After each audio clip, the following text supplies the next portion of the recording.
They said I would I never have matter, waited for not this in those moment. exact words. And I have The Empire dreamed was of far it. too polite for honesty. They said it in the way a Lord's eyes would pass over me in a corridor, the way my name appeared on no records, the way my father worked for 38 years and died on a floor no one bothered to repair. My name is Thalia, and this is the story of how I learned that mattering and existing are two entirely different things. It starts where everything starts. With blood on stone and a little girl who didn't understand yet that some deaths are paperwork and some deaths are tragedies, and the difference has nothing to do with the dying and everything to do with who's left behind. The floor was slick. That's what I remember most. Not the sound of my father's skull hitting the iron drainage grate. Not the way his hand reached for something that wasn't there. Not even the silence that came after the terrible absence of breath, in a space that had always been filled with his breathing. I remember the floor, wet, dark, the color of garnets in lamplight. My father's name was Aldrich. He cleaned the arena floors after the vampire lords finished their entertainments. 38 years of kneeling on stone, of scrubbing away what remained when immortal creatures remembered they still had teeth. They called him a blood servant. The term suggested service. It suggested choice. There was no choice, there was only survival, and the thin margin between useful and disposable, and my father understanding exactly which side of that margin we lived on. I was 12 years old, carrying 2 buckets of water when I found him. The wire handles had cut into my palms so deep I'd stopped feeling pain and started feeling temperature instead. Cold metal, hot blood, both at once, the way contradictions live in your body before your mind learns to name them. I set the buckets down slowly. Water sloshed. The sound echoed in the empty corridor beneath the Scarlet Theater, bouncing off stone that had been standing for 300 years and would stand for 300 more, and none of it would remember my father. I walked to him. My shoes left prints in the wet, small feet, a child's feet, the kind of feet that shouldn't have to walk toward their father's body and understand with perfect clarity that he wasn't coming back from this. Papa, the word fell into the silence like a stone into deep water. It sank. It disappeared. I said it again louder because volume was the problem. Because if I could just be loud enough, he would hear me. He would wake up. He would tell me to stop shouting in the tunnels that sound carried, that we needed to be quieter, smaller, less. Papa! Papa! Papa! Nothing. The arena animals were pacing in their cages. Back and forth, claws clicking on stone in a rhythm that almost sounded peaceful if you didn't think about what it meant. My father had told me once when I was 7 and asked why they paced that it was because they remembered being somewhere else. The remembering wouldn't let them sit still. I knelt beside him in the wet and tried to hold his hand. His fingers wouldn't close around mine. The thing that made them close was gone. I stayed there until someone found us. I don't know how long. Time does something strange when the world breaks. It stops being a line and becomes a room. A small room with no windows. You sit in it with the thing that happened and there's no door, and the two of you just exist together in that space outside of minutes and hours. When they pulled me away from him, I wasn't crying. I want you to understand that. I wasn't crying because crying would have meant understanding, and I was 12 years old and I didn't understand it. I wouldn't understand it for years. I would carry it inside me like a stone I'd swallowed. Heavy, sharp-edged, sitting somewhere behind my ribs in the dark space between my lungs, where I'd recently started keeping things. Things that were mine. Things no one could take. My father's death was the first thing I put there. The scar on my palm from the wire bucket handle was the second. I didn't know it then, but that scar would break me open 10 years later in a corridor with a man who had no business touching it. The Empire gave us 3 days, 38 years of service, every sunrise, every bucket, every floor scrubbed clean of what the Lords left behind. Not once did my father complain. Not a single time did he ask for anything except the chance to keep working, to keep his family housed, to keep us alive, in a world that considered our lives a courtesy and our deaths an inconvenience.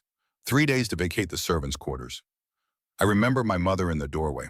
Her name was Vesper, and she was the kind of beautiful that made other women's eyes harden and men's eyes follow. And when you had no rank and no protection, that kind of beautiful wasn't a gift. It was a target painted on your skin. She stood very still, her hands at her sides, fingers slightly curled, reaching for something that wasn't there anymore. Her lips were moving. No sound, she was counting. 3 days against everything we own. 3 days against 2 daughters and no income. 3 days against a world that had just subtracted the only man who stood between us in the street. The math didn't work. She knew it before she finished counting. I watched her face when she realized the exact moment the numbers came up short. Her whole body absorbed it, a small flinch barely visible, like a horse shying from a slap. Then nothing. She put the flinch away somewhere behind whatever wall she'd built over years of surviving things that should have broken her. I learned that from her. The putting away. She just didn't know I was watching when she taught me. My mother brought me into the work 2 years later. I was 14. She stood in front of me the morning of my first performance at the Scarlet Theater, and I could see it in her eyes. The grief of a mother handing her daughter a tool she wished didn't exist. "Listen to me," she said. Her hands cupped my face. Her palms were rough, calloused from gripping things too hard because letting go meant falling. "You smile, you perform, you read the room before you read the script. And when a vampire looks at you the wrong way, and they will Thalia, you make yourself smaller." She leaned close. Her breath smelled like the mint tea she drank to calm her hands. "Not because you are small, but because at the bottom being noticed means someone decides you're theirs." I nodded. I did not make myself smaller, but I never told her that. 10 years later, I stood on the same stage my mother had stood on 20 years before that. The Scarlet Theater smelled like sawdust and wine, and the particular desperation of people performing survival at volume. The crowds were drunk by the second act. They threw coins when they were happy and harder things when they weren't. You learned to read the room before you learned the choreography, because the choreography determined how good the show was. Reading the room determined whether you went home walking. I was good at it, not from talent, from necessity.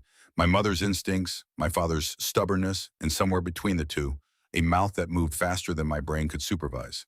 By 22, something had changed. Not me, the room. When I stepped onto that stage, 300 vampires went quiet. Not polite quiet. The arrested, held breath quiet of predators who have registered something in the space they don't understand. My mother called it presence. An old blood witch who watched our show twice called it something else. "You have presence, child," she'd said, her fingers on my arm like talons, her breath like fig wine. "A gift can be stolen. Presence cannot." I kept that behind my ribs with the rest of the things that were mine. But here's what presence couldn't do. It couldn't give me blood, couldn't give me rank, couldn't change the 300-year-old law that said humans like me could entertain, could serve, could be useful in all the quiet, invisible ways the Empire needed someone to be useful. But we couldn't rise, couldn't be claimed, could absolutely not, under penalty of death, be claimed by vampire royalty. The law didn't care about my presence. It had decided my worth before my grandmother's grandmother drew breath. Every night when the performer's smile washed off and I lay in the dark, listening to my mother's controlled breathing, I told myself I'd accepted it. I was fine. I was not fine. I was so far from fine that fine was a country I'd heard about but never visited. But my mother's voice in my head said fine was the only address we could afford, so I moved in, unpacked, stayed. And behind my ribs, the collection grew. Every wound, every win, every night I disagreed with the Empire's verdict on my worth. Quietly, privately, doors shut. I kept it all. It was the only form of wealth available to me. After performances, I became someone else. Not better, not worse, just mine. The version of me on that stage was a tool, sharp, reliable, exhausting. She could hold 300 vampires in her hand and make them forget for 40 minutes that they were immortal and I was temporary. But she ate me alive. Every time I put her on, something underneath got thinner, worn, like fabric washed too many times, still holding together, but you could see light through it now. So the moment I cleared the backstage curtain, I dropped her. Let her fall to the stone floor with the sawdust and became the other one. The tired one. The hungry one. The one with a bruise on her ribs from where a drunk vampire had grabbed at her through the stage railing 3 nights ago. My corner was a stone ledge in a corridor that belonged to me by the only law the bottom recognized. Nobody had wanted it badly enough to take it. I had bread 2 days old. A book. Marcus Aurelius' Meditations, borrowed from a merchant's wife who'd looked at me with surprise when I asked, and then something else when she realized I could read. I had maybe 40 minutes before my mother found me with a list and the expression that said she knew I was hiding. 40 minutes, my whole kingdom. I sat, pulled my knees up, opened the book to a page I'd read 17 times. A dead emperor talking to himself about how to stay human when the world kept trying to make you something else. Every page felt like a letter addressed to me. Like Marcus had looked across 1,000 years and said, "Yes, you, The girl in the corridor with the hard bread and the bruised ribs. This is for you. 4 pages in, I heard footsteps. Everything backstage had a sound. Performers moved light and quick. Stage crew moved heavy and deliberate. Animal handlers shuffled the careful gait of people who lived their lives not startling things with teeth. These footsteps were none of those. Confident, unhurried. The sound of a man whose feet expected the ground to cooperate because every ground he'd ever walked on had. My body reacted before my brain caught up. Shoulders tightened. Hand moved, angling the book to cover more of my body. A reflex so old I didn't register it as fear. Just what my body did when a powerful vampire entered a space I was in. Made itself smaller. My mother's lesson written into my muscles before I was old enough to understand why. I didn't look up. The footsteps stopped. The public entrance is the other direction. My voice was steady. I was proud of my voice. Silence. Then quiet, precise with the diction of someone who selected words the way a surgeon selected instruments. I'm aware. I looked up. The corridor changed, not metaphorically, physically. The air shifted weight, heavier, denser, the atmospheric pressure that happened when certain vampires entered closed spaces. I'd felt it before in the back rows of the theater when the royal box filled. A pressure, a heat. Your ears didn't pop, but they wanted to. This was that, except concentrated. Like the entire weather system was coming from one person. He was tall, dark clothing, no rank markers, which meant either he didn't need them or was smart enough to leave them off. Young, early 20s, a face that couldn't decide between severe and beautiful and had settled on both. And his eyes, dark, still, doing the reading thing. His gaze moved over me like fingers over a page taking information I hadn't agreed to give. But this wasn't the front row read. Those vampires read me like a menu. Options, prices. This vampire was reading me like a book, and he'd stopped on a page he wasn't expecting. He was looking at Marcus Aurelius. Then my face, then Marcus Aurelius again, like the equation didn't compute. You're lost, I said. I took a wrong corridor. That's what lost means. Something crossed his face, not a smile. That face wasn't built for smiling the way a fortress wasn't built for flower arrangements, but something adjacent, something that lived in the same neighborhood and occasionally visited. The exit is which direction? I pointed left without looking up. Thank you. You're welcome. He didn't move. I turned a page I hadn't read. My pulse was doing something in my throat I didn't like. Not a fear. I knew fear. Fear tasted like copper and made my hands cold. This was something else. Something that lived at fear's address but had a completely different front door. What are you reading? The question, the one noble vampires asked human performers with the exact tone of a man poking something unfamiliar with a stick. Can it read really a human? But I'd answered that question 100 times, every time with the performer's smile, the one that cost me something each time I produced it. The toll, the tax, the piece of myself I handed over every time I pretended a condescending question was flattering. But the show was over. The performer was on the floor with the sawdust. This was my corridor. Something with words in it, I said. You should try it sometime. Silence. The kind that had weight. The kind you felt on your skin. My heart was slamming in my wrists, my throat behind my ears. Not because I was scared, though I should have been. Any human with survival instincts should have been terrified of any vampire noble in her corridor at 10 at night. My heart was slamming because I had just been rude to someone who could end my career. My housing, my mother's income, my sister's safety with a single word to a single person. I waited for the punishment. Instead, he laughed. Not the polished sound I'd heard from 1,000 nobles. Not the diplomatic chuckle of a man performing an amusement. A real laugh. Short, startled, involuntary.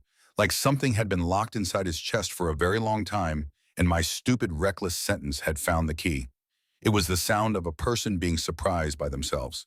Brief and unguarded, it cracked his whole face open for 1 second, and then he closed it again, and the architecture went back up. But I had seen it. What was underneath the severe? Underneath the controlled? Underneath the face that made other vampires look at the floor? For 1 second, he was just a person laughing because something caught him off guard. I felt it land in my chest like a warm stone dropped into cold water. I looked up properly. He was looking at me the same way. Thalia, he said, my name in his mouth.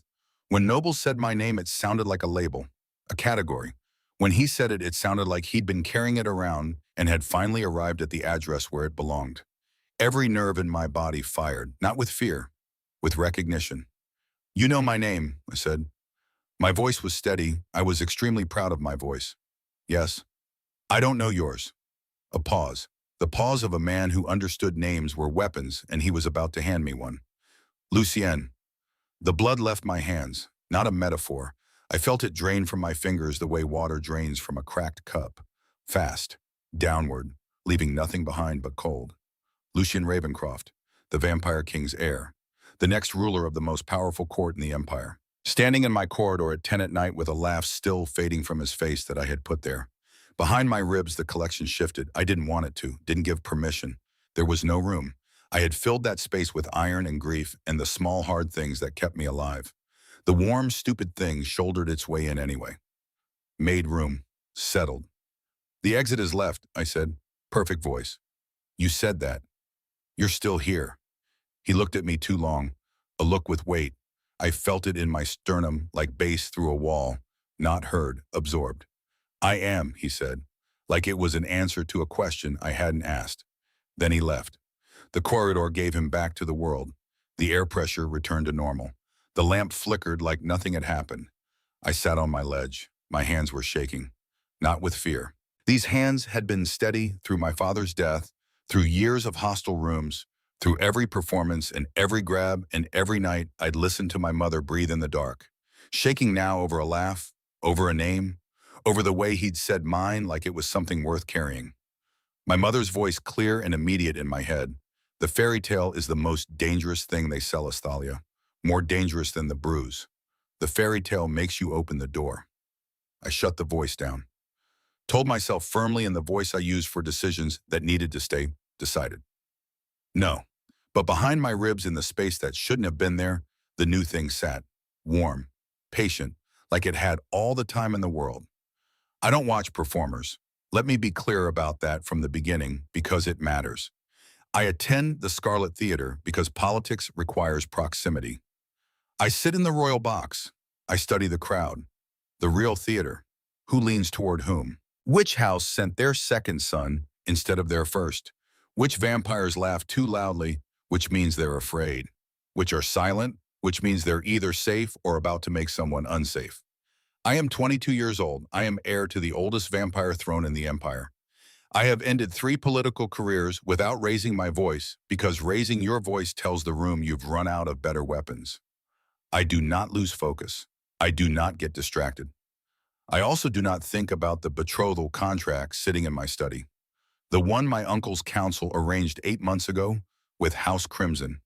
The one bearing my seal and the signature of a woman I have met exactly twice and felt nothing for either time. Lady Morgaine Crimson. Beautiful, intelligent, politically flawless. The blood binding ceremony is scheduled for the winter solstice, 4 months away. The binding is not a marriage. It's something older, something permanent. A vampire's blood intertwined with another's for eternity. You feel what they feel. You age as they age, which for us means never. You cannot lie to each other, you cannot hide, and you cannot break it. Not with divorce, not with death. The only way to dissolve a blood binding is to transfer it to another vampire, and even then both parties must consent. Morgaine will not consent. Her house needs this alliance too desperately. My uncle needs it to secure the Eastern border treaties. The council needs it to prevent civil war with the old blood families who think I'm too young, too radical, too sympathetic to humans. Everyone needs this except me. I have been looking for a way out since the ink dried. I have found nothing. So I go to the theater. I watch the crowd. I do my duty. I do not watch the performers. Until the night I did. It happened like a dislocation, a joint popping out of alignment, sudden, mechanical. The wrongness of something that was in place a second ago and now isn't, and your whole body knows it. The crowd shifted. 300 vampires inhaled at the same time. A ripple, a current, something moving through the room like wind through grass. I looked down from the royal box to find the source. She was on the stage and I couldn't look away. I want to describe this clinically. I want the language of strategy and political assessment. I can't. She was not the most beautiful woman in the room. I registered that immediately because if beauty were the explanation, I could file it and move on. I have seen beauty. Beauty is presented to me at every function like coursework. This was not beauty, this was weather. She moved on that stage and the atmosphere changed. 300 vampires drunk indifferent there for spectacle went still. Not polite stillness, pray stillness. The quiet of creatures who have registered something larger than themselves and have not yet decided what to do about it. She said something to the front row. I didn't hear it. I saw its effect. Noble vampires with bloodlines older than my family laughing like children. She had stripped them of their dignity in a sentence without raising her voice, without touching them. That is not a gift. That is power. And she didn't know she had it. That was the detail that took the observation from interesting to dangerous. She wielded it instinctively, the way a born swordsman wields a blade, without understanding the metallurgy. Just the pure, devastating efficiency of someone designed for this. I knew what she was before I knew who she was. The clothing, functional, unadorned. The way the theater staff moved around her with the indifference the Empire reserved for people it had decided were furniture. Human, no rank, no house, no protection. Legally, socially, categorically impossible. More impossible than the woman I was contractually bound to and felt nothing for. More impossible than anything. I looked away, counted to 5, looked back. She was still there, still rearranging the room around herself without trying. Something behind my sternum shifted, not gently, the way a lock shifts when a key enters it. Mechanical, precise. Tumblers falling into position they were built for and have been waiting in the dark to reach. I thought, this is a problem. I was correct. It was the largest problem of my life. And somewhere in the same thought, involuntary and immediate, the Morgaine contract needs to end. Before this goes any further, I didn't yet understand what this was. I understood that it was already too late. Victor had her name by midday. Thalia, daughter of Aldrich, human, blood servant deceased. Workplace incident, unreported, uninvestigated. Mother alive. Vesper, former blood courtesan. Sister. Astrid, currently active on the stage. No bloodline, no rank, no house, no protection. Completely impossible. I read the report twice. On the second reading, I stopped at father deceased, workplace incident, unreported, uninvestigated. I sat with those words for a long time. Unreported, uninvestigated. Because he was human. Because his death wasn't worth the paperwork. Because the Empire had built a system where a man could work for 38 years, die on the job, and the response was 3 days eviction for his family. I folded the report, put it in the drawer next to the Morgaine contract.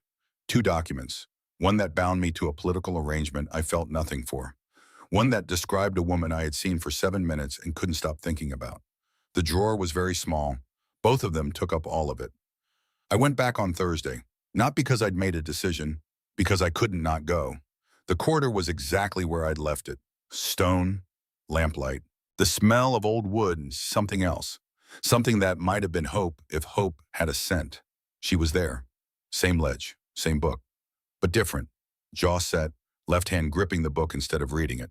The posture of someone who'd been hurt recently and was still deciding whether to show it. I noticed. I have spent my life in rooms where the important thing is the thing being hidden. You found it, she said without looking up. The corridor. You weren't looking for the exit. No, I sat, the calculated distance, close enough to talk, far enough to deny. What happened to your neck?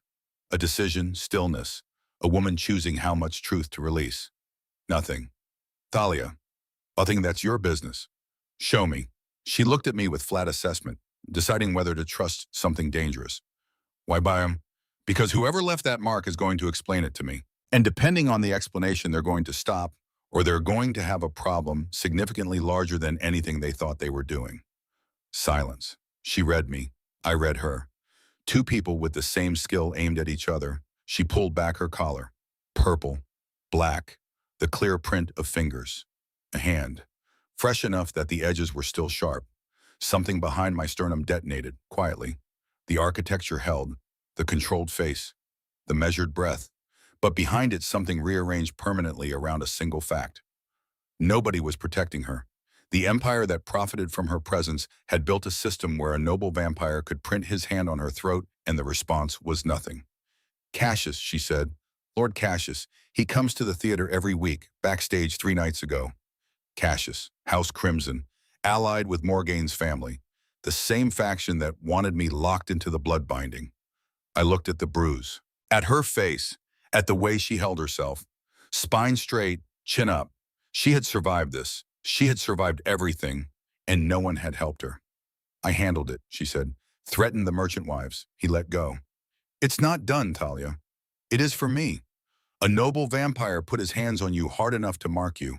That is not done. I reached out slowly, pulled her collar back into place. Gently. My fingertips brushed her skin.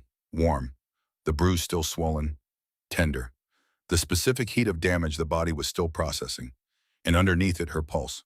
Fast. Strong. The heartbeat of someone who was alive and had survived and was looking at me with an expression I would spend the rest of my life trying to deserve. I held the moment longer than necessary. She didn't pull away. Cassius will not touch you again, I said. You can't promise that. I don't make promises. I make arrangements. She looked at me for a long time. Something shifted between us. Not the electric charge. Something deeper. She had chosen to show me the mark. A human woman with a dead father and a philosopher's book and a collection of wounds behind her ribs. She had decided against every survival instinct she'd been trained since birth to obey, to trust me with the evidence of what this world did to women like her. That trust was the most valuable thing anyone had ever given me. More valuable than the Morgaine contract. More valuable than the throne. I was going to be worthy of it, or I was going to burn the architecture down trying. He came back every Thursday after that. Tuesdays too, when he could manage it. We talked. Hours. About everything and the specific nothing in between where the important things live. He told me about his uncle Valerian, how the old king had taught him that truth was the only currency that never lost its value. I told him about my mother, the courtesan work before she married my father, the performer's smile and what it kissed on. He went very quiet when I described the smile. You mean you perform being safe, he said slowly. You stand in front of vampires who could hurt you, and you smile so they choose not to. Every show since I was 14. Silence for a very long time. Then with the restraint of a man containing something large, you should not have to perform being safe. 7 words, the simplest possible arrangement of the simplest possible truth. Something behind my ribs shifted so hard I lost my breath. My mother's voice fainter now. They never are, Thalia. In the beginning, in the corridor, they never are. I heard her. I stayed anyway. It was raining the Saturday he took me to the palace gardens. Private entrance through Victor. A garden nobody used. Overgrown. Marble benches rain-stained to the color of old bone. Cypress trees pressing close enough to make the paths feel like tunnels. He walked through the rain toward me without hurrying, without covering his head. You're soaked, I said from the archway. Vampire kings don't run from weather. That's the most ridiculous thing you've ever said. We walked. He pointed out the mosaic path, a fountain that hadn't worked in 3 years because nobody dared tell Valerian it was broken. I pointed out things too, the way rain made the stones smell like the theater after morning wash. Iron and clean, the freshness of violence being rinsed away. The way the cypress branches moved like a bee, arms reaching for something they couldn't catch. He stopped walking. You see everything differently. I see everything from the bottom. The view is different when you've spent your life looking up. The rain got harder. We turned to go back. My foot went out from under me. Wet stone. The same kind of wet stone that killed my father. My body knew it before my brain did. The lurch. The loss of ground. The half second of free fall where your stomach lifts and your hands reach for anything solid. His arm caught me around my waist. Fast. The reflexes of a man trained to react before he thought. My back against his chest. His arm a band of heat across my ribs. The rain falling on both of us. I could feel him. Every inch, the solid wall of his body behind mine. The pressure of his arm across my stomach. The heat of him bleeding through my soaked clothing into my skin. His breath against my temple. Warm. Fast. The breathing of someone whose body had moved before his carefully constructed restraint could stop it. He held on 2 seconds longer than necessary. I know because I counted. Not consciously. My body counted. Registered the exact moment the grip shifted from catching to holding. From necessary to chosen. 2 seconds. Then he released me. Stepped back. The distance reassembled itself. The architecture went back up. Neither of us mentioned it. But that night, lying in my bed in the dark, I could still feel it. The specific pressure of his arm across my ribs. The heat of his chest against my spine. The 2 seconds. Behind my ribs, the warm thing grew. The library was 300 years of accumulated thought pressed between leather covers. It smelled like something sweet I couldn't name. Old paper, time itself if time had a scent. I didn't speak for 20 minutes. Just walked the shelves. Hands behind my back, eyes moving so fast they ached, running my gaze over spines the way a starving person runs their eyes over a table of food. He watched me from a chair by the window. "You're looking at me," I said without turning. "Nothing in this room is more interesting than you right now." My heart performed an emergency evacuation of my chest. "You can't say things like that." I said it to the shelf because looking at him while he said things like that was a structural risk. "We agreed to be careful." "We agreed to be careful," he said. "We did not agree to be dishonest." And I'm finding the careful and the honest increasingly unable to share a sentence. I pulled a book from the shelf, held it against my chest. Armor, the only kind I had. "There's a difference between honest and survived," I said. "I choose what gets past the ribs. That's how I've stayed alive since I was 12. And right now you keep saying true things, and every true thing knocks on the wall, and the wall is thin, getting thinner, and I don't know what happens when it goes." He stood, crossed the library, stopped 2 feet from me. "I need you to hear this," he said quietly. "You have been carrying everything alone since you were 12 years old, and I am asking you to let me take some of the weight. You can't carry it for me." "No, but I can carry it with you." I looked at him through tears I wasn't wiping. "Wipe me." My voice cracked. "Because you showed me the bruise," he said, "and the scar. And the father who died on a floor nobody fixed. And the pacing animals who can't sit still because the remembering won't let them. And the performer's smile that costs you something every time." He stepped closer. "You showed me everything the world did to you, Thalia, and none of it made me want to leave. All of it made me want to stay." Behind my ribs, the last load-bearing wall came down. Not with a crash, with a breath. And on the other side of it, standing exactly where he said he'd be patient and certain and holding nothing back, was him. The following Tuesday, the quarter. Late. We'd been talking for 3 hours. I was tired in the way you get tired when you've been honest for too long. Wrung out. Empty. The particular exhaustion of a person who has been carrying walls and has set them down temporarily. My head drifted, landed on his shoulder. I didn't mean for it to happen. My body just went toward the warmth. Toward the solid thing beside me that had been there for weeks without pushing or pulling or doing anything except being exactly where it said it would be. I felt him go still. Not tense. The opposite. A deliberate loosening. The specific decision of a man who has just received something fragile and is arranging his body to hold it without disturbing it. His shoulder adjusted slightly, making room for my head. A micro movement. The kind of thing you could dismiss as nothing if you wanted to. I didn't want to. I wanted to notice it. I wanted to catalog every detail of what it felt like to lean against someone and have them lean back. I fell asleep. I know this because I woke up and his hand was in my hair, not stroking, just resting.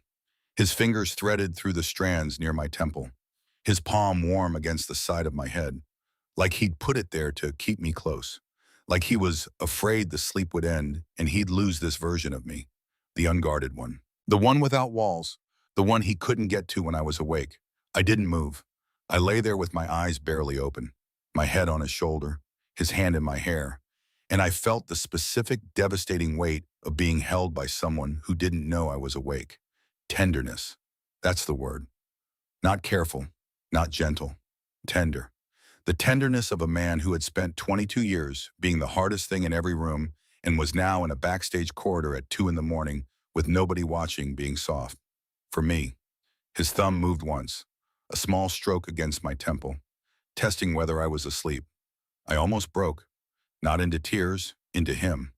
I almost turned my face up and found his mouth and ended the pretense entirely.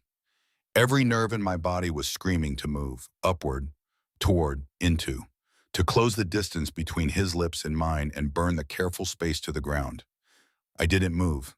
I lay still and I let him hold me, and I memorized the feeling. The weight of his hand, the warmth of his shoulder, the way his breathing slowed when he thought I was asleep, like my unconsciousness gave him permission to stop performing control.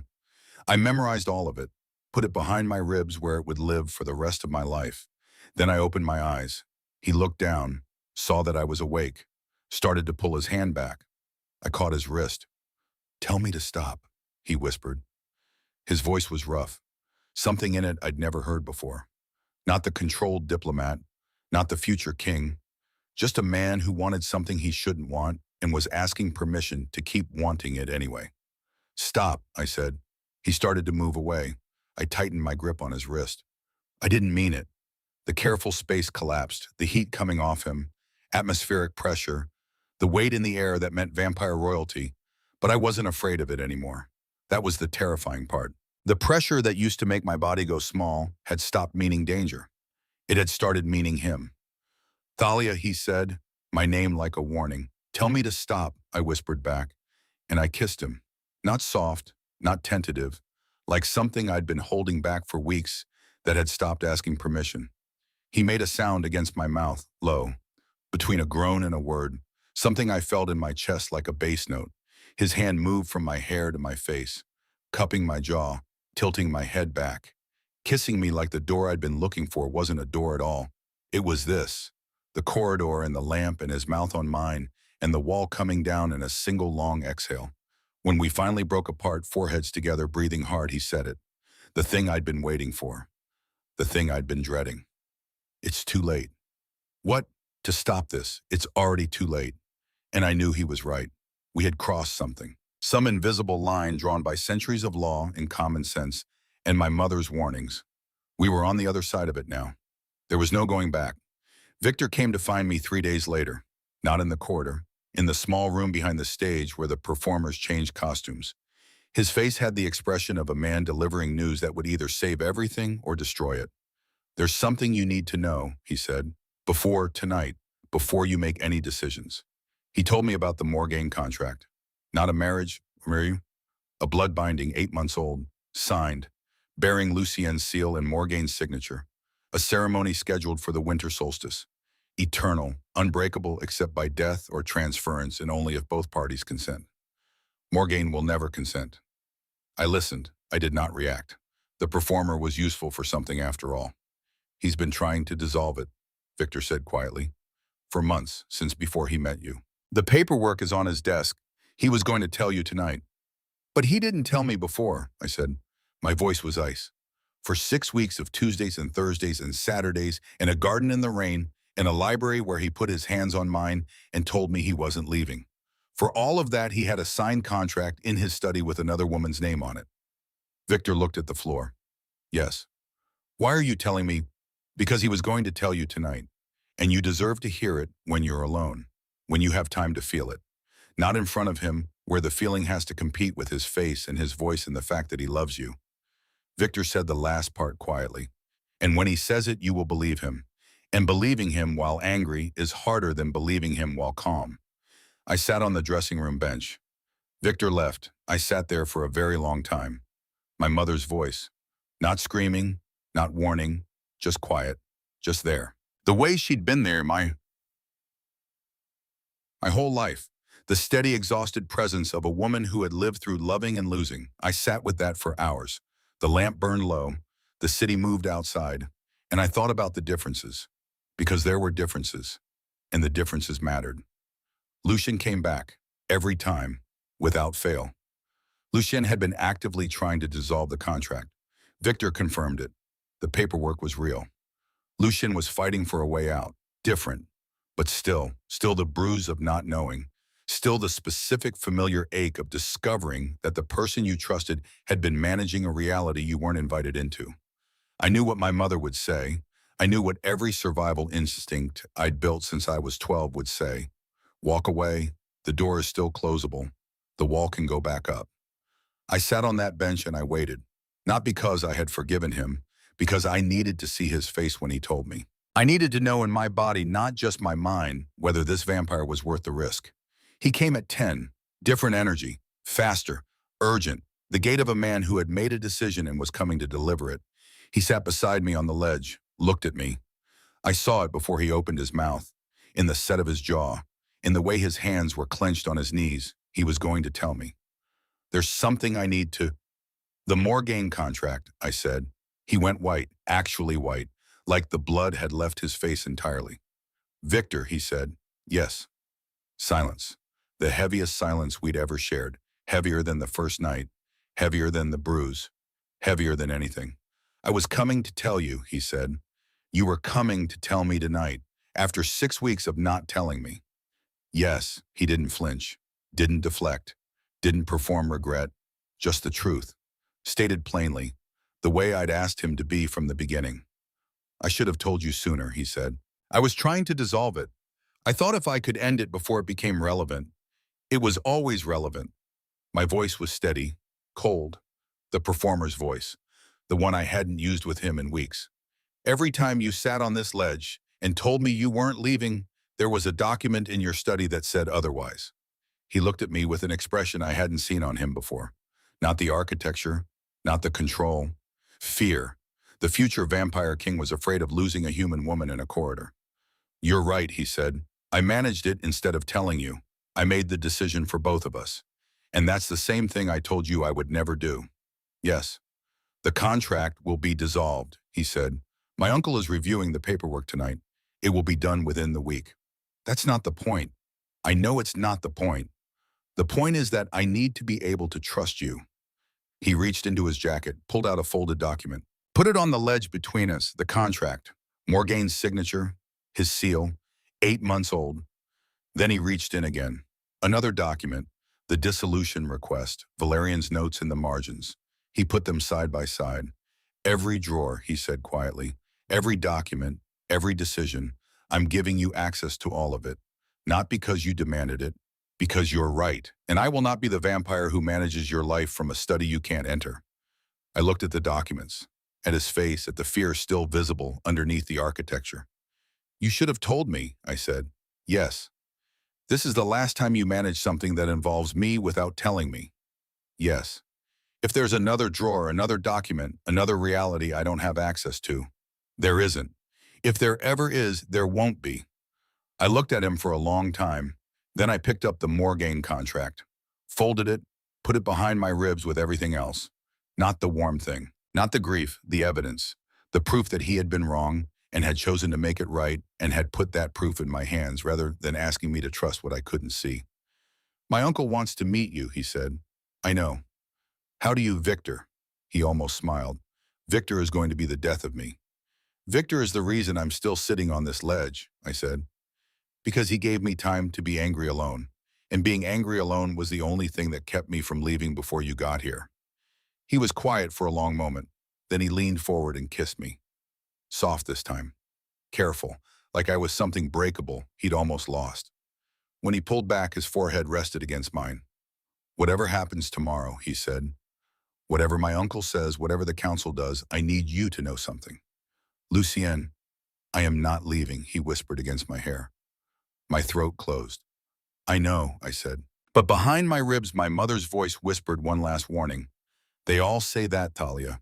In the beginning, in the corridor, when it's just the two of you and the lamp and the feeling.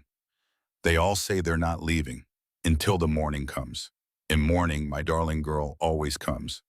My mother stood in the doorway of our small room with the morning light behind her, and for a moment she looked exactly like she had 24 years ago. Young, hopeful, the kind of beautiful that made men stupid and women cautious. Then she stepped forward, and the light caught her face properly, and I saw what the years had done. The lines around her eyes, the gray threading through her dark hair, the way her hands shook slightly in the mornings now the same way my father's had. She was 45 years old. She looked 60. That's what survival at the bottom does. It ages you in ways that have nothing to do with time and everything to do with the weight of carrying yourself through a world that would prefer you didn't exist. You've been seeing him, she said. Not a question, a statement. I was folding costumes. My hands didn't stop moving. I don't know what you mean. Thalia, the way she said my name, the exact tone mothers use when they know you're lying and they're giving you one chance to stop. I put the costume down. Yes. She closed her eyes. When she opened them, the expression was the worst thing I'd ever seen. Recognition. The face of a woman who had once been young and beautiful and at the bottom, who had once been in a corridor with a vampire who looked at her like she mattered. His name, she said quietly, Lucien Ravencroft. The king's heir. Yes. She sat down on my bed, slowly, like her knees had stopped working properly. I need to tell you something, she said. Something I should have told you years ago, but I was afraid that telling you would make it real again, and I've spent 24 years trying to make it not real. She looked at her hands, turned them over, studied the lines on her palms like they were a map to somewhere she'd been before and never wanted to go back to.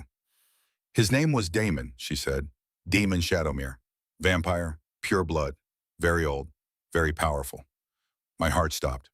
I was 19, working the blood courts. You know what that means. I don't need to explain it to you. She didn't, I knew. The blood courts were where vampires went to feed in public, where humans offered their necks for money, where the line between service and something else got very thin very fast. He came every week, same night, same table. He never fed from the courtesans, just watched. I thought that made him different, better. Her voice was flat. The flatness of someone reciting facts they've memorized to keep the feelings at a distance. One night he asked me to sit with him. We talked. He was kind, intelligent. He asked about my life like he actually cared about the answer. I knew this story. I'd lived this story. I was living it right now. 3 months, she said. We met in secret. He said things to me, beautiful things. He said I was extraordinary. He said he'd never met anyone like me. He said he wanted to turn me, make me vampire, give me forever. She looked up at me. I believed him, Thalia, every word, because I was 19 and in love, and he was offering me a way out of a life that was killing me slowly. What happened? I got pregnant with you. The room went very quiet. I didn't know what to do. I was terrified, so I told him. I thought he'd be happy. I thought we'd figure it out together. Her voice cracked. He left. That night, no explanation, no goodbye, just gone. Like I'd imagined the whole thing. She wiped her eyes with the back of her hand. 2 months later, I met your father, Aldrich. He was a blood servant, bottom of the bottom, no rank, no prospects. But he was kind, and when I told him I was pregnant with another man's child, he said it didn't matter. He said he'd love you like you were his, and he did. For 22 years he did. I couldn't breathe. But here's the part I never told anyone, she said. Demon came back. The air left the room. 13 years ago, you were 9. Your father was still alive. Demon appeared at the theater. Same face, hadn't aged a day. He said he'd made a mistake. He said he'd been afraid of the responsibility of tying himself to a human of what his family would think. He said he'd regretted it every day for 13 years. She looked at me with wet eyes. He offered me eternal life, Thalia, right there. He would turn me. We could be together. Forever. I could stop aging, stop dying. I could have everything I'd wanted when I was 19. What did you say? I said no. Silence. I said no because I loved your father. Because he'd been there. Because he'd raised you like you were his blood, and Diamond had been nothing but an absence.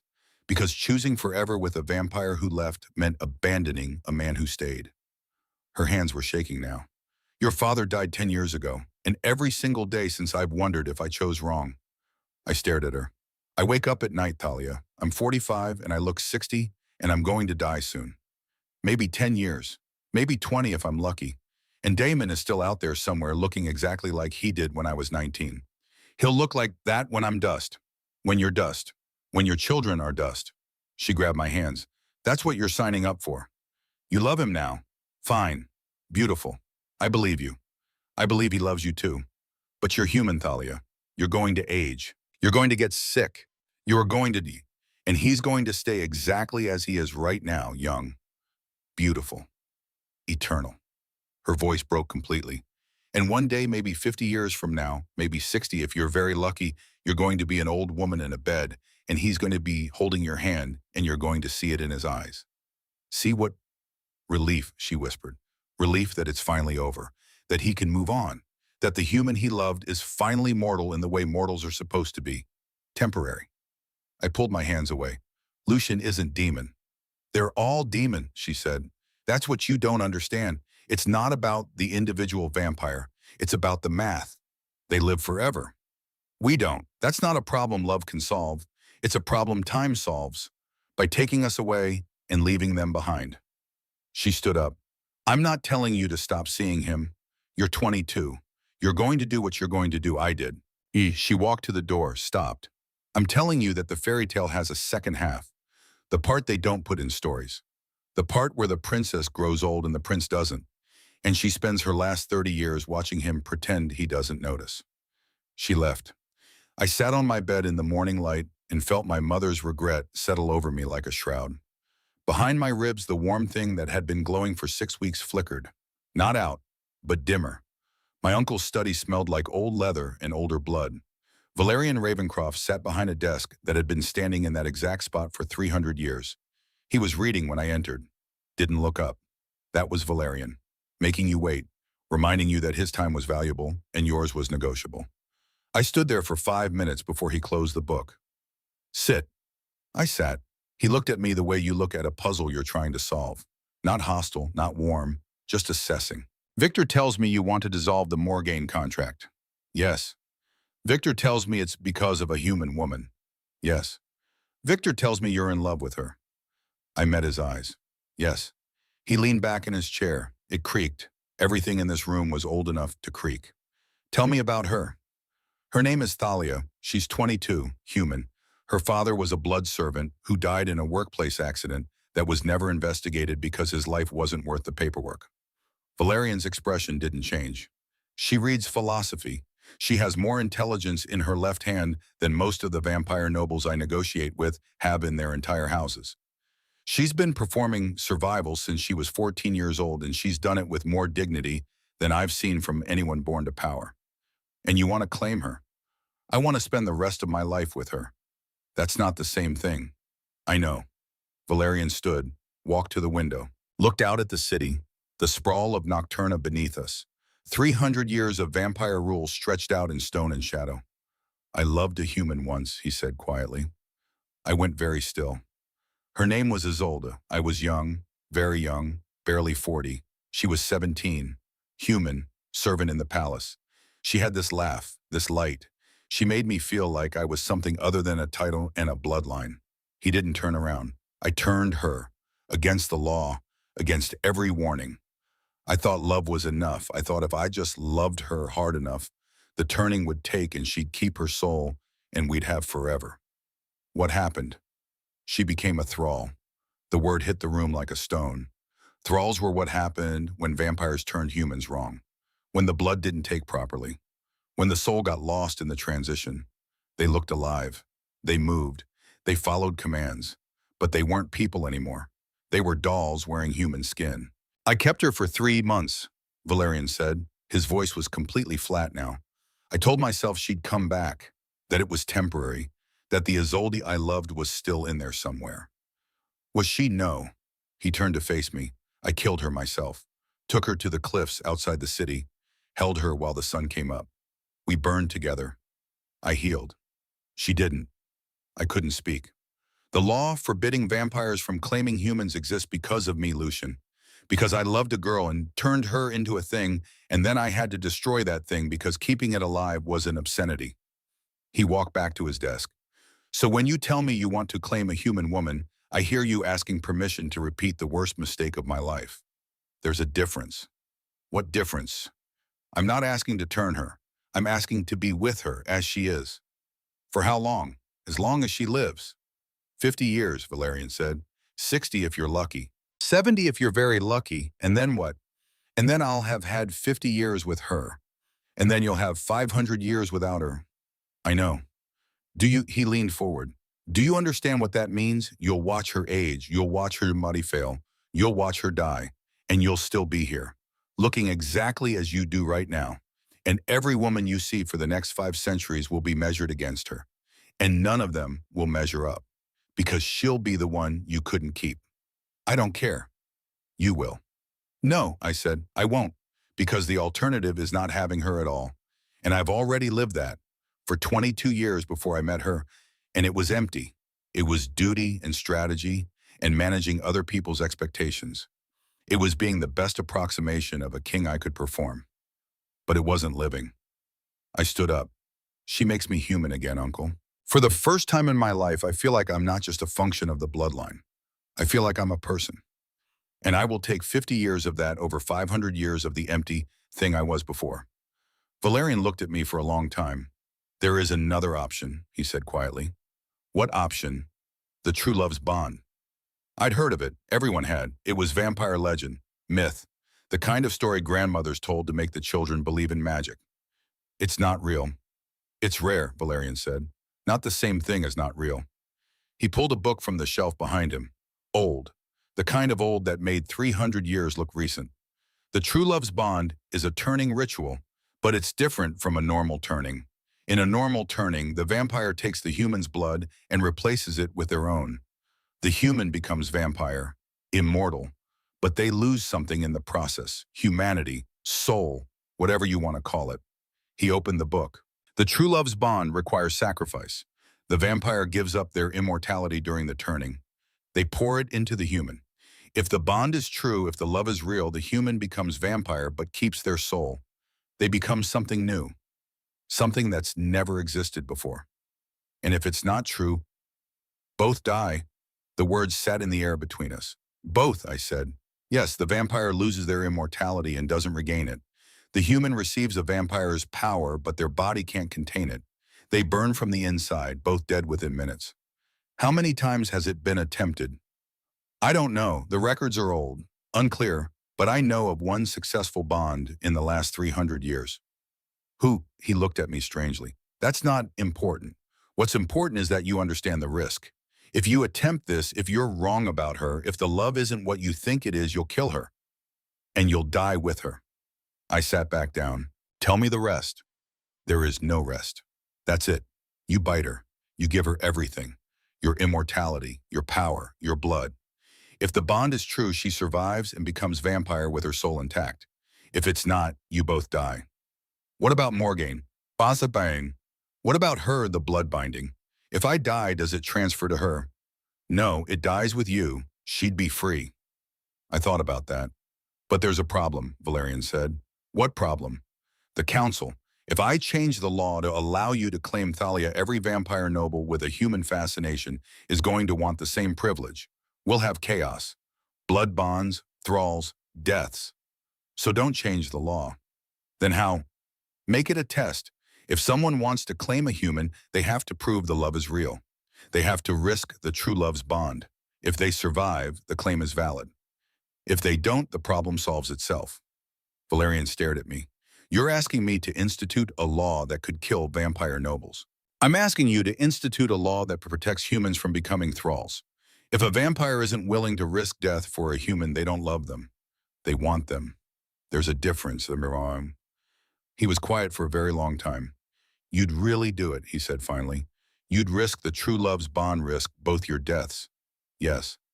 Even knowing you could be wrong, that what you feel might not be enough. I'm not wrong. How do you know? Because she showed me her bruises, I said quietly, and her scars, and her father's death, and the performer's smile that costs her something every time she produces it. She showed me everything the world did to her, and I didn't want to fix it or save her or make it go away. I just wanted to be there, to carry some of the weight, to make the next 40 years less heavy than the last 22. I looked at him. That's not wanting, uncle. That's love. Valerian closed the book. The council meets tomorrow night. I'll present your case. But Thalia needs to be there. They need to see her. See you together. Decide if this is real or if you've lost your mind, but she'll be there. Lucienne, he said as I reached the door, this is going to cost you, even if the bond works, even if she survives. The council is going to fight this. The old blood families are going to see it as an insult. You'll make enemies. I know. Are you prepared for that? I'm prepared to defend her, I said, from anyone, including you. He almost smiled. Good, because if you're going to do this, you need to mean it. Halfway gets you both killed. I left his study and went to find Thalia. I needed to tell her about the bond. I needed to ask her if she'd risk death for forever. I needed to know if she'd choose me over safety. But when I got to the theater, Victor was waiting. His face told me everything before he opened his mouth. She's gone, he said. The council chamber was exactly what I expected. Stone, high ceilings, torches burning in sconces that had been burning for 300 years. Vampires in formal dress standing in clusters, their voices low, their eyes sharp. They looked at me when I entered, not with curiosity, with assessment, the way you look at a problem you need to solve or a threat you need to eliminate. Lucien was already there, standing near the front. He saw me and his whole body changed. Relief, then confusion. I wasn't supposed to be here yet. We'd planned to arrive together, But I changed the plan because my mother's voice wouldn't stop, because I'd lain awake all night thinking about 50 years versus forever, because I'd realized that the only way to free him was to free him completely. I walked to the center of the chamber. Lord Cassius was there, third row. He looked at me and his eyes widened. Then he looked away. Good. Let him remember what happened when he put his hands on me.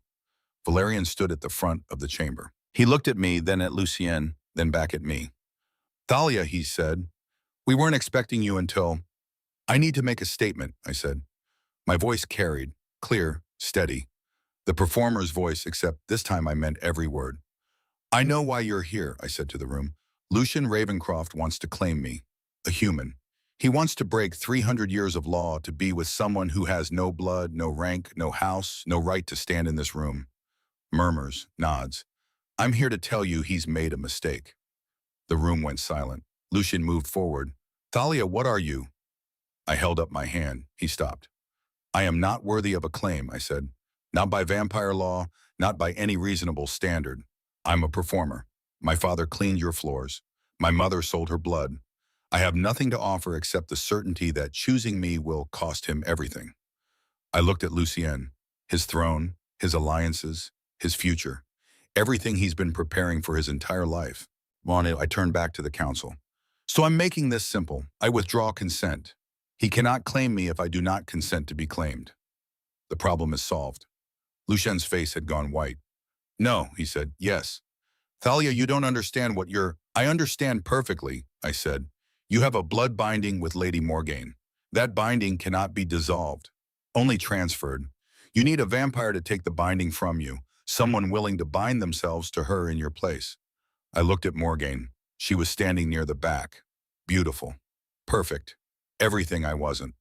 I'm offering a trade, I said to her. Take me as your blood servant. Permanent contract. Full ownership. I'll serve your house for the rest of my life.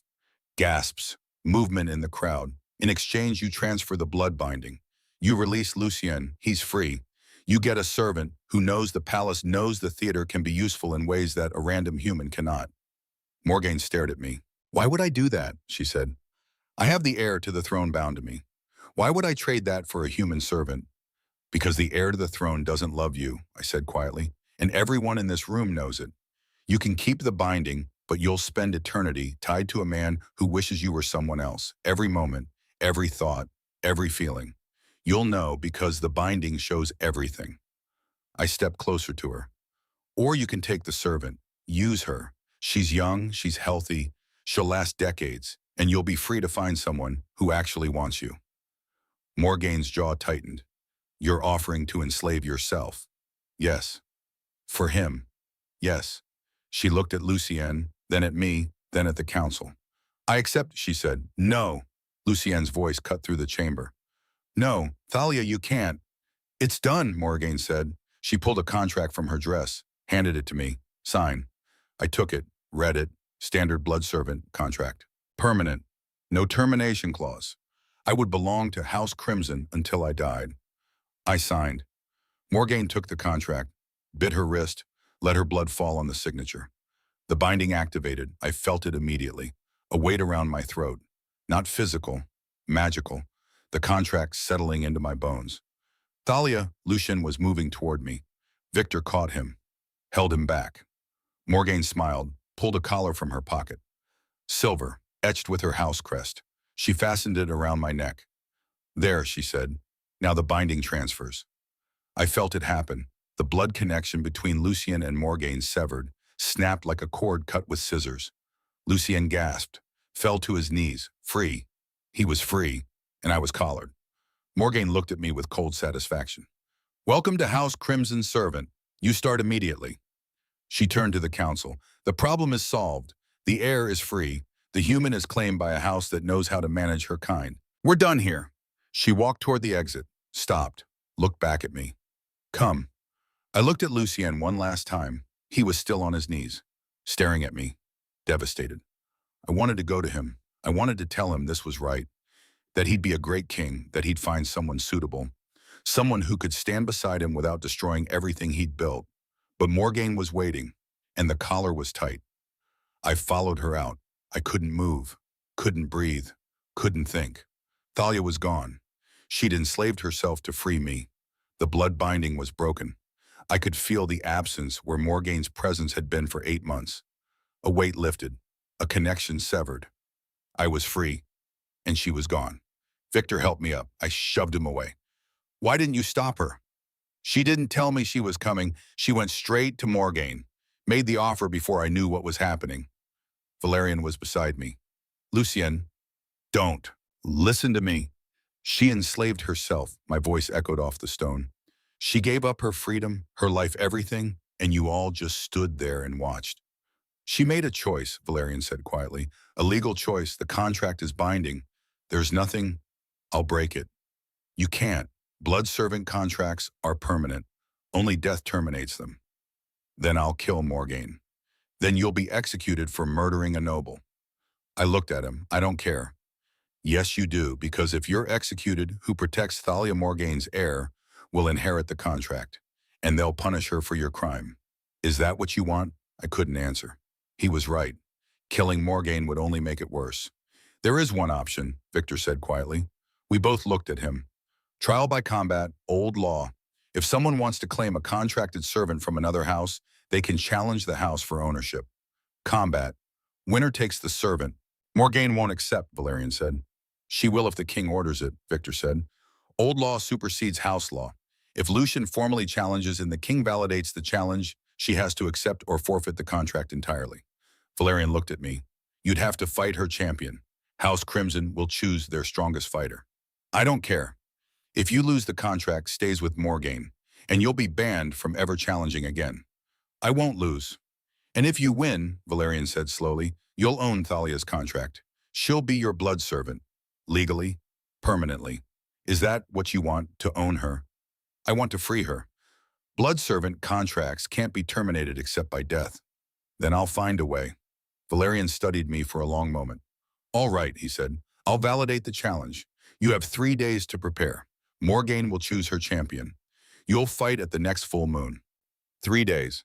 Blood combat takes time to arrange. Witnesses, formalities, magic to ensure fairness. Thalia will be with Morgane for 3 days. Yes. I wanted to destroy something. Someone. I wanted to burn House Crimson to the ground and take her back by force. But that would only get her killed. Arrange it, I said. Valerian nodded to Victor. They left. I stood in the empty council chamber and felt the weight of what she'd done. She'd saved me by destroying herself. She'd looked at an impossible situation and chosen the fourth option, one I hadn't even considered. Sacrifice herself so I could be free. I was going to get her back. I was going to win that combat, and then I was going to spend the rest of my life being worthy of what she'd given up. House Crimson was everything I expected. Cold, beautiful, designed to make you feel small. Morgane led me through corridors of polished marble and mirrors. Servants moved through the shadows, silent, efficient, wearing the same collar I now wore. She stopped at a door, opened it. This is your room. I looked inside. A bed, a small window, stone walls, a cell with better lighting. You'll serve at meals. You'll clean the main hall. You'll do whatever I or my household requires. You speak when spoken to. You do not leave the grounds. You do not contact anyone outside this house. She stepped closer. Especially not Lucien Ravencroft. I didn't answer. Do you understand? Yes. Yes what? Yes, my lady. She smiled, not warmly. Good, you're smarter than you look. She turned to leave, stopped. You really think you saved him, she said. Don't you? You think you set him free? I didn't answer. You didn't save him, she said quietly. You just gave him something to regret. He'll spend the next 300 years thinking about you, wondering what would have happened if you'd chosen differently, if you'd been brave enough to stay. I was brave enough. No, she said. You were afraid of aging, afraid of dying, afraid of being the temporary thing in his eternal life. So you ran. You just ran toward a pig instead of away from him. She walked to the door. Get some rest. You start serving breakfast at dawn. The door closed. The lock turned. I sat on the bed and felt the collar tight around my throat. She was right. I'd been afraid. Not of Lucien, of time. Of watching him stay young while I got old. Of seeing the moment in his eyes when I stopped being the woman he loved and started being the woman he'd loved. Past tense. I'd traded 50 years of that fear for permanent servitude, and I didn't know if I'd chosen right. Behind my ribs, the warm thing that had been glowing for 6 weeks went out. Not dimmed. Out. I lay down on the bed. I didn't cry. My mother's lesson. You cry at home. You cry in the dark. But this was home now, and it was already dark. So I cried. I found her on the third day. Morgaine's estate, East Wing, servants' quarters. I wasn't supposed to be there.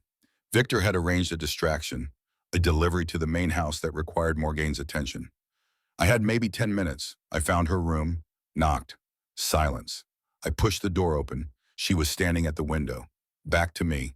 Collar visible above her dress. Silver, crimson house crest. She didn't turn around. You need to leave, she said quietly. No. Lucian, if Morgaine finds you here, I don't care. I do. The contract says I'm not allowed contact with you. If she finds out, she'll punish me. I'm getting you out of here. You can't. Trial by combat. 3 days from now, I'm challenging House Crimson for your contract. She turned. Her face was different, thinner, like she hadn't been eating. Her eyes were red, like she'd been crying. You can't challenge, she said. I already did. Valerian approved it. Lucien, I'm going to win. I'm going to take your contract. And then I'm going to find a way to break it. Blood servant contracts can't be broken. Then I'll find a way to make it not matter. She looked at me with something that might have been hope, if hope looked that exhausted. Why are you doing this? Because you're mine, I said. Not Morgaine's. Mine. And I will not let you rot in this place because you were trying to save me from a choice I'd already made. I crossed the room, stood in front of her. I was going to ask you about the true love's bond, I said, the night you enslaved yourself. I was going to tell you about the ritual, the risk, the chance that we could both die or both survive. I was going to ask if you'd take that risk with me. Her eyes filled. But you didn't give me the chance, I said. You decided for both of us. You looked at the future, and you saw yourself aging and me staying young, and you thought that was the problem. But Talia, that was never the problem. I touched the collar, gently. The problem was always that you don't believe you're worth fighting for, that you're worth the risk, that you're worth the throne and the council and the old blood families and everything else I'd have to fight to keep you. I'm not worth that. You are to me. She closed her eyes, tears spilled. I don't want to be the thing you regret. You won't be. How do you know? Because I've already lived without you, I said. 22 years of it, and it was empty, and I will never regret choosing full over empty. She opened her eyes. What if you lose the combat? I won't. But what if, then I'll find another way, and another after that. I will not stop until you're free. She looked at me for a long time. 3 days, she said finally. 3 days. And then I'm taking you home. I kissed her, soft, careful. The collar was between us, cold metal against my chest, a reminder of what she'd sacrificed and what I was going to take back. When I pulled away, she was crying properly now. I'm sorry, she whispered. I should have asked you. I should have let you choose. You're going to have a lifetime to make it up to me. Lucian, I mean it.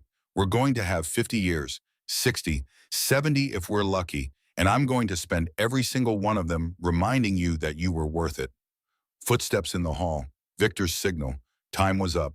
I kissed her once more. Quick. Hard. 3 days, I said again. 3 days. I left through the window, dropped to the garden below. Victor was waiting. Did you find her? Us? Yes. And odd. And I'm going to win that combat. You'll be fighting Cassius, Victor said. Morgaine chose him as her champion. I smiled, not a warm smile. The smile of a man who'd just been given permission to hurt someone he'd wanted to hurt for weeks. Perfect. I watched from the servants' gallery. The combat arena was ancient. Stone, sand, torches. Lucian stood on one side, Cassius on the other. Valerian was officiating. He looked at both fighters. This is trial by combat, he said. Old law, the winner claims ownership of the blood servant contract currently held by House Crimson. The loser forfeits all claim. Do both fighters understand? Yes, Lucian said. Yes, Cassius said. Then begin. They moved. Cassius was faster than I expected. Older vampire, more experience. He struck first, caught Lucien across the jaw. Lucien's head snapped back. Blood. My blood went cold, but Lucien recovered, struck back, caught Cassius in the ribs. I heard the crack from the gallery. They circled each other. Cassius was smiling. "You're going to lose," he said, "and she's going to watch, and then she's going to serve my house for the rest of her pathetic human life." Lucien didn't answer. He moved, faster than Cassius expected. Caught him by the throat, slammed him into the ground. The arena shook. Cassius tried to get up. Lucien put his knee on Cassius's chest. "Do you yield?" "Never." Lucien's hand tightened around his throat. "I wasn't asking." He squeezed. Cassius's eyes went wide, panicked. "Yield," Lucien said quietly, "or I'll crush your throat and let you heal slowly." Cassius looked at Morgaine. She was watching, cold, unmoved. He looked back at Lucien. "I yield." Lucien released him, stood. Valerian stepped forward. "The combat is concluded. Lucien Ravencroft is the victor. The blood servant contract transfers to him effective immediately." I felt it happen. The collar warmed, changed. The crimson crest faded, replaced by Ravencroft. I belong to Lucien now, legally, completely. He looked up at the gallery, found my eyes, and smiled. Not the controlled smile, not the political smile, the real one, the one that said we won. I smiled back. For the first time in 3 days, the thing behind my ribs flickered. Not bright, but alive. I carried the contract back to the palace. Thalia walked beside me, free of Morgaine's house. Still collared, still bound, but mine now. "What happens next?" she said. "Now we figure out how to break the contract. Blood servant contracts can't be broken. Then we'll find a loophole." "Lucien, Thalia." I stopped, turned to face her. "I didn't fight for you so I could own you. I fought for you so I could free you. There's a difference with the law doesn't care about the difference. Then we'll change the law." She looked at me like I'd lost my mind. Maybe I had, but I'd already decided. The empire that let her father die unreported, that let Cassius bruise her throat, that let Morgaine collar her. That empire needed to change, and I was going to change it, starting with her. We reached the palace. Valerian was waiting. "The contract," he said. I handed it to him. He read it. His face darkened. "This is permanent." "I know. There's no termination clause. No loophole. She's bound to you until she dies." "I know." He looked at Talia, then at me. "What are you going to do?" I took a breath. "I'm going to attempt the true love's bond." Silence. "Lucien," Valerian said slowly, "if you're wrong, I'm not wrong. If the bond fails, you both die." "Well, I know." "Then why, Because she deserves to choose," I said. "Not the contract, not the collar, not the law, her. And I'm going to give her that choice, even if it kills me." I looked at Talia. "What do you say? Do you want to risk death for forever? Or do you want to stay collared and safe?" She looked at me for a long time. Then she took off the collar, dropped it on the floor. "I choose you," she said quietly. "Even if it kills me, I choose you." Behind my ribs, something that had been cold for 3 days started to warm. "Then we do it tonight," I said. Valerian closed his eyes. "God help you both." The ritual chamber was older than the palace itself. Stone carved with symbols I didn't recognize. A circle etched into the floor. Deep. Permanent. The kind of mark that gets made once and stays forever. Candles lined the walls, hundreds of them. Their light didn't flicker. Magic held them still, frozen flames casting frozen shadows. Valerian stood at the edge of the circle. Victor beside him. Witnesses. Required by old law. My mother was there too. I hadn't expected that. She stood near the back, her face pale, her hands clasped so tight her knuckles were white. When I entered, she made a sound. Small. Broken. The sound of a mother watching her daughter walk towards something that might kill her. I wanted to go to her, offer, tell her it would be all right, but I didn't know if it would be. Lucien was already in the circle, waiting. He'd changed clothes, something formal, dark, the kind of thing you wear when you're either getting married or attending a funeral. I walked to him. The collar was gone. I'd thrown it away, but I could still feel where it had been, a ghost weight around my throat. "Are you ready?" he said quietly. "No, he almost smiled. "Good. If you were ready for this, I'd be worried." Valerian cleared his throat.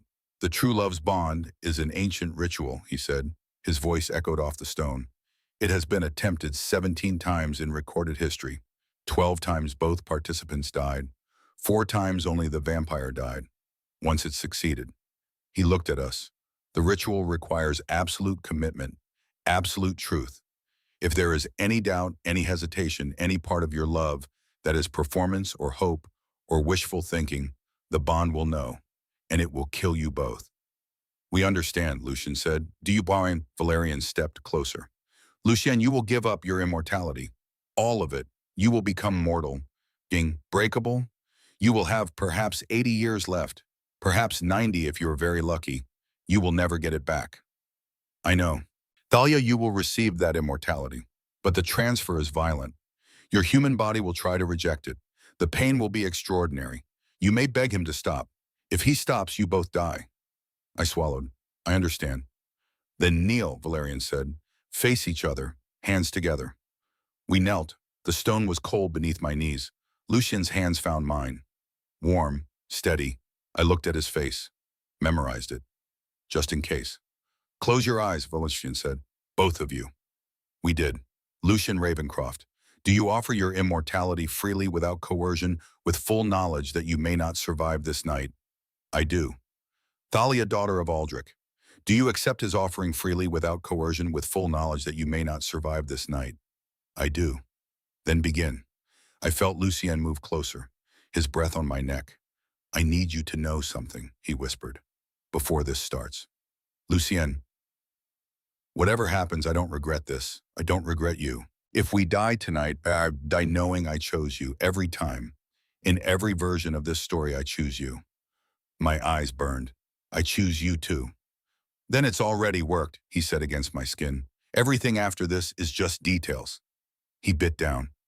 Pain, not the sharp kind, the deep kind, the kind that starts in your bones and radiates outward and until every nerve in your body is screaming. His teeth in my neck, his blood flowing into me. Hot, wrong, foreign. My body tried to reject it, tried to push it out, but it kept coming. More, more. Too much. I felt myself changing. My heart slowing, my lungs forgetting how to breathe. Human systems shutting down to make room for something else. Something that didn't belong. I wanted to scream, wanted to tell him to stop. But I'd made a promise, no hesitation, no doubt. So I held on and let him pour immortality into my dying body. I felt the exact moment his immortality left him. A shift, a lightness. 300 years of accumulated power draining out of him and into me. His heartbeat changed, became mortal, fragile, breakable. He was dying too. Both of us dying. The bond was failing. Then I heard her voice. Stop. My mother. Footsteps. Running. Someone entering the circle. Get out, Valerian shouted. You'll break the ritual. The ritual is already broken, she said. They're both dying. I can feel it. Vesper, there's nothing. Yes, there is. Another voice. Male, old, tired. Vesper, if I do this, I know what it costs. Help me anyway. Footsteps. 2 sets, coming closer. I felt hands on my shoulders. My mother's hands. Hold on, baby. Just hold on. Then another voice. The male voice, close to Lucien. This is going to hurt, boy, but it's the only way. I felt something change in the air. Magic. Old magic. The kind that tasted like copper and felt like gravity shifting. My mother's hands tightened on my shoulders. She started speaking. Words I didn't recognize. Old language. Ancient. Blood magic. The power in the circle doubled. Tripled. I felt it pouring into me and into Lucien simultaneously. Not from each other. From somewhere else. From her. From the man helping her. They were completing the bond. Giving us what we were missing. The peace the ritual couldn't create on its own. Balance, the pain intensified, worse than before, worse than anything. I heard myself screaming, heard Lucien screaming, heard my mother crying, and then silence. I opened my eyes. I was on the floor, flat on my back, staring at the ceiling. My body felt different, lighter, stronger, colder. I sat up slowly. Lucien was beside me, also sitting up, also moving carefully. He looked at his hands, turned them over, examined them like they belonged to someone else. I can feel my heartbeat, he said quietly.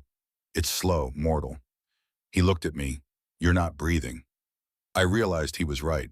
I wasn't breathing. I didn't need to. My heart had stopped. I was dead, but also alive. Vampire. I looked at my hands. They looked the same. But when I flexed my fingers, the movement was faster than it should have been. Sharper. Stronger. I turned to find my mother. She was on the floor 10 feet away, unconscious, pale. Beside her was a man I'd never seen before.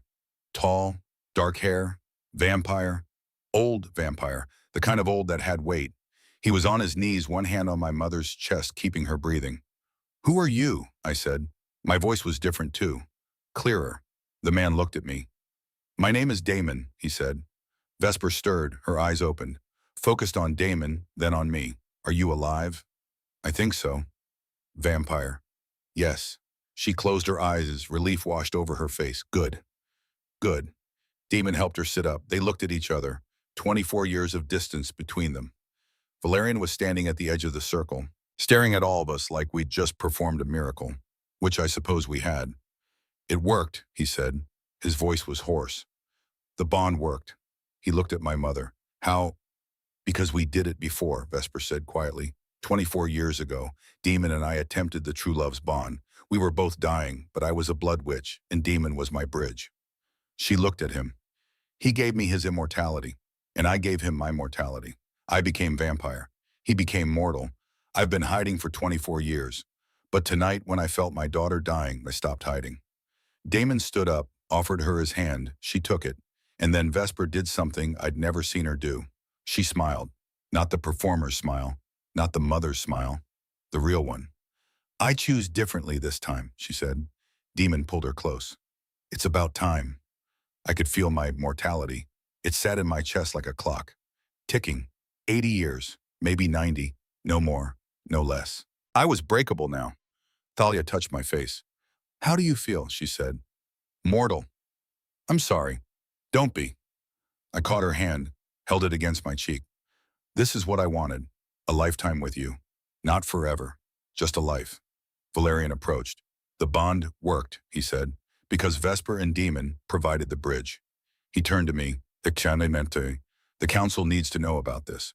If we're going to allow vampires to claim humans, we need to do it properly.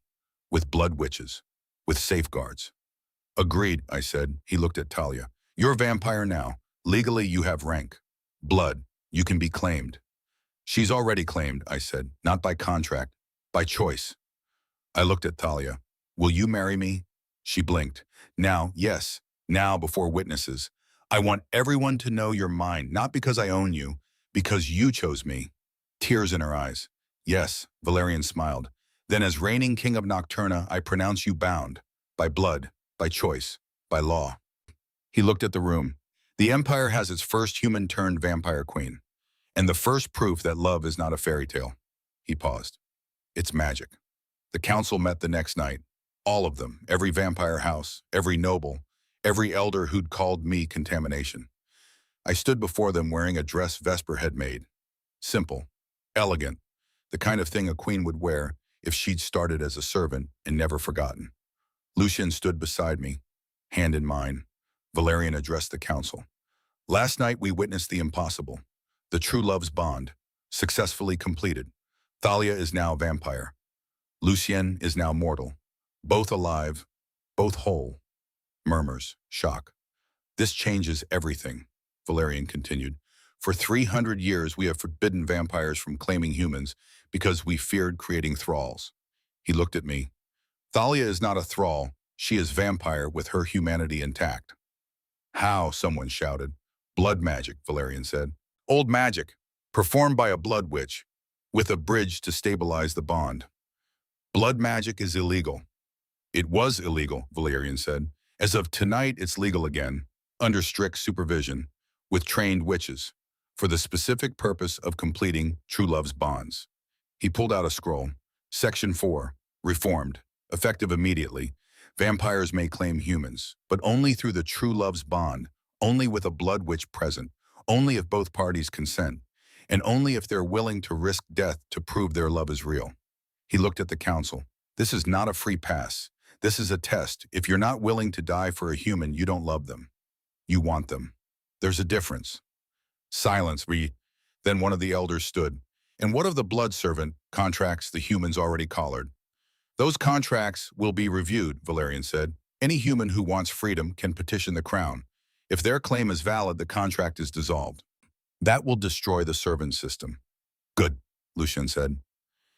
Everyone turned to look at him. The servant system is built on the idea that human lives are worth less than vampire convenience, he said. It allowed my wife's father to die unreported. It allowed Lord Cassius to bruise her throat. It allowed House Crimson to collar her like an animal. His voice hardened. That system ends tonight. Humans can still work for vampires, but as employees, paid, protected, free to leave, not as property. An uproar, shouts, arguments. Valerian raised his hand. This is not a debate. This is a debate from your king. The reforms begin immediately. Any house that refuses to comply will lose their seat on this council. The room went silent. Are we clear? No one spoke. Good. Meeting adjourned. The nobles filed out, angry, confused, but compliant. Valerian looked at me. You just started a revolution. No, I said. I just asked to be treated like a person. A same thing, he said, and smiled. 30 years passed like water through fingers. Fast, inevitable, beautiful. Lucian aged. I watched it happen slowly. Gray in his hair at 35. Lines around his eyes at 40. A distinguished silver at 50. He looked mortal now. Fully mortal. And I looked the same. 22. Frozen. Eternal. People stared when we walked through the city. The aging king and his young queen. But I didn't care. Because every gray hair was a year we'd survived together. Every line was a laugh. A conversation. A choice we'd made to stay. We ruled, reformed laws, built schools for human children, created the Aldrich Foundation to investigate workplace deaths and hold houses accountable. My sister Astrid ran the foundation. She was brilliant, sharp, everything our father would have been proud of. Vesper and Damon married in the spring of our 3rd year, a small ceremony, just family. She looked happy, actually happy. For the first time in my memory, my mother wasn't carrying the weight of regret. She and Damon had 60 years together. He died at 93, peacefully, in his sleep. She mourned him properly, loudly, completely. Then she came to live with us, said she was tired of being alone. On my 52nd birthday, Lucien turned 72. He looked it now, old, fragile, still beautiful to me. We were in the garden, the one where he'd caught me in the rain 30 years ago. I need to tell you something, I said. He looked up from his book. Marcus Aurelius, the same copy I'd been reading the night we met. What is it? I pulled a vial from my pocket, small, glass, filled with dark liquid. Do you know what this is? He stared at it. Mortality potion. Yes. Thalia. I've been researching it for 5 years. It's real. It works. It reverses vampirism, makes you human again. Why would you? Because I don't want 500 years without you, I said quietly. I've watched you age, watched you slow down, and I've stayed the same, frozen at 22. I'm going to stay this way forever while you die, and then I'm going to be alone for centuries. I looked at the vial. I don't want that. I want to age with you. I want to have 20 years left, 30 if we're lucky. I want to grow old beside you and die knowing we lived a full life together. Lucian was crying. You'd give up immortality. I'd give up anything to not lose you before I'm ready. You'll never be ready. I know, but at least if I'm mortal, we'll go together, or close enough. He looked at the vial, at me. Are you sure? I've never been more sure of anything. It can't be reversed. Once you take it, you're human again. Permanently. I know. You'll age, you'll get sick, you'll die. With you. He pulled me close. I don't deserve you. Yes, you do. You gave up immortality for me. I'm just returning the favor. I opened the vial, drank it. It tasted like copper and regret and the specific bitter flavor of choices that can't be undone.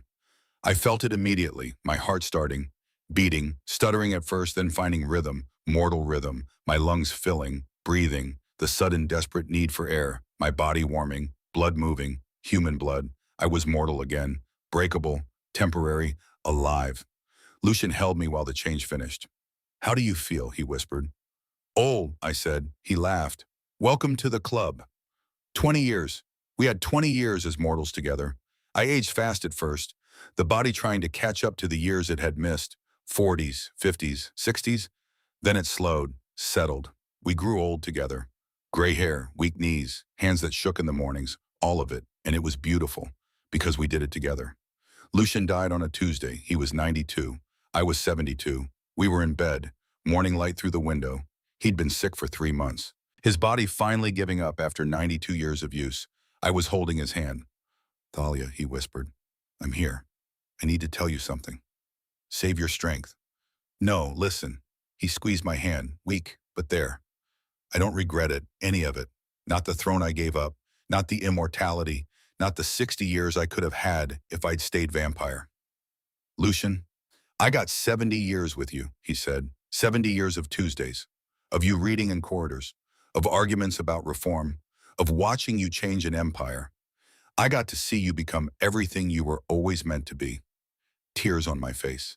And I got to grow old beside you. I got to wake up every morning and see you there. I got to hold your hand when it was young and when it was old. I got all of you, every version. His breathing was shallow now. That's more than forever, Talia. That's a life. He closed his eyes. I love you. I love you too. See you soon. Soon, he smiled. And then he stopped breathing. 50 years after Lucien died, I stood in the museum. The Ravencroft Museum of Human Vampire Unity, built on the site of the old Scarlet Theater, where it all began. The main hall featured a portrait, massive, covering the entire wall. Lucian and Talia, painted in their 50s, gray hair, laugh lines, holding hands, underneath a plaque. Lucian Ravencroft, vampire king who became mortal for love. Thalia Ravencroft, human servant who became vampire, then chose mortality to grow old with her husband. Together they reformed an empire and proved that love is stronger than time. Children stood in front of the portrait. Human children, vampire children, Dhampir children, all learning together, all equal under the law. Because of them, the reforms they'd started had become permanent. Human vampire marriages were common now. Blood witches were respected, trained, licensed. The servant system was gone, replaced by employment contracts. Fair wages, protection. The empire had changed, not perfectly, not completely, but better, so much better. I walked through the museum, past exhibits on the True Love's Bond, on the council reforms, on the Aldrich Foundation, past a corridor reconstruction, stone ledge, oil lamp, a copy of Marcus Aurelius left open on the bench. Tourists sat there, took pictures, read the book. They didn't know this was where it happened, where a vampire prince met a human performer, where everything changed. I stopped in front of another exhibit, 2 collars behind glass, 1 silver, crimson house crest, 1 gold, Ravencroft crest, both broken. A sign explained Thalia Ravencroft wore these collars for a total of 4 days before her husband broke them and reformed the blood servant system. These collars are the last of their kind.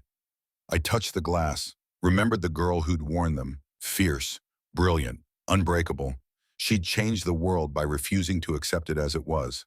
And the man who'd loved her had helped, not by saving her, by fighting beside her. I left the museum as the sun was setting. The city looked different now. Humans and vampires walking together, working together, living together. Not perfectly. There were still problems, still prejudice, still houses that clung to the old ways. But better, always better. Because 2 people had looked at an impossible future and said yes anyway. Because they'd chosen love over safety. Because they'd proved that some things are worth dying for, and even more worth living for. I walked through the garden, the same garden where Lucien had caught Thalia in the rain 70 years ago. The fountain worked now. Someone had finally fixed it. Water flowing, constant, eternal, like the story, like the legacy, like the truth they'd left behind. Love is not a fairy tale, it's work. It's choice, it's sacrifice, it's saying yes to forever, and then accepting that forever is just a lifetime, and making that lifetime count. I sat on a bench near the fountain and watched the water fall, and I thought about Tuesdays, about corridors, about a man who took a wrong turn, and a woman who told him to try reading something with words in it, about how the smallest moments become the biggest stories, about how 2 people can change an empire just by refusing to let go of each other. The sun set, the city lit up. Nocturna, the vampire capital, built on 300 years of darkness. now learning to love the dawn. Because they had. Because they'd shown us how. And somewhere I like to think they were watching. Together. The way they'd always been. The way they'd always be. Forever might be impossible, but a lifetime is everything. The Tuesday chair sat in a museum now. Preserved. Protected. Behind velvet ropes. But once a week they let children sit in it. Human children. Vampire children. They sat and someone read them the story. About a girl and a prince. About a love that changed the world. About choosing each other. Every time. The children asked questions. Did they really love each other? Yes. Did they really give up forever? Yes. Was it worth it? The guide always smiled at that one. They thought so. Every Tuesday for 70 years they thought so. The children would nod, solemn, understanding something they wouldn't fully grasp until they were older, until they loved someone, until they had to choose between safe and right, between easy and worth it, between the fairy tale and the real thing. And when they made that choice, when they stood at the edge of the impossible and said yes anyway, they would remember. The girl who read philosophy in a corridor, the prince who took a wrong turn, the moment it became too late, and how too late was exactly the right time. Because some things can't be stopped once they start. Some things are meant to be inevitable. Some doors once opened were never meant to close. And some loves are worth everything, even time, even forever, even the last dawn.